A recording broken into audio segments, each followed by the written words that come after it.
have 4 items I want to visit with you about this evening. The first of those is an update on the left turn lanes on Covell at both the Santa Fe and Bryant intersections.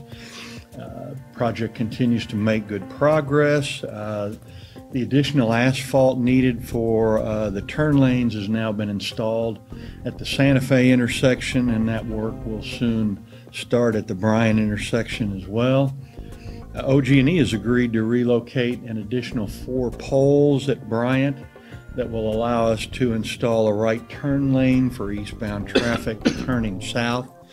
That additional lane will address one of the busier turning movements at that intersection, and it will also match the lane widening that was constructed with the Burnham Woods addition and reduce some confusion for traffic at that intersection. Both of these intersections are projected to be completed by the end of September. The second project is an update on Carl Reherman Park. The finishing touches are being completed in the Phase 2 improvements to this day-use only park. The Phase 2 improvements carry a price tag of $1.5 million. That funding comes from the Park Tax Fund. The additional riprap along the shoreline has been installed. The improvements associated with Phase 2 include the construction of roadways into the park, a number of picnic sites, along with some of the rough grading needed for the boat parking area and the boat ramp as well. The process of opening the park will begin shortly after the punch list is completed, and our staff is working with Carl Reherman to determine an appropriate ribbon cutting date for that event as well. Our people are also hopeful that the state matching grant funding through the Department of Wildlife Conservation will be available for next year, as we would like to use that possibly for improvements to the boat ramp, the fishing dock, the courtesy dock, and the large parking lot.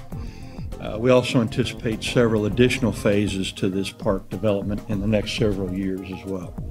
The third project is an update on the Citylink A.D.A. bus stops. This project includes 109 bus stop locations on the 4 local routes and also the express route that goes to Oklahoma City.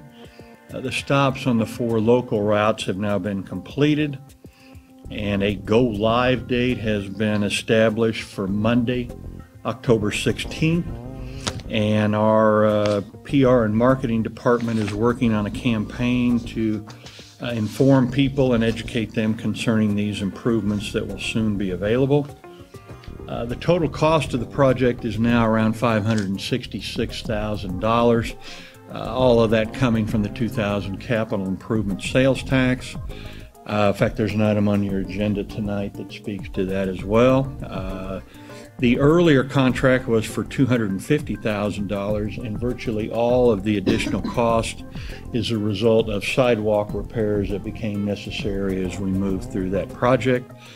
And also, all of the sidewalk improvements that are accomplished will be included as part of our efforts in the formal A.D.A. transition plan for the City of Edmond as well. And the last area is an update on sales and use taxes. For the 3rd consecutive month now, our sales tax collections have comfortably exceeded the 1% annual growth projection. So we hope that's the beginning of some kind of a positive trend. The growth this month was 2.9% above last year, compared to 3.3% in July and 3.8% in June.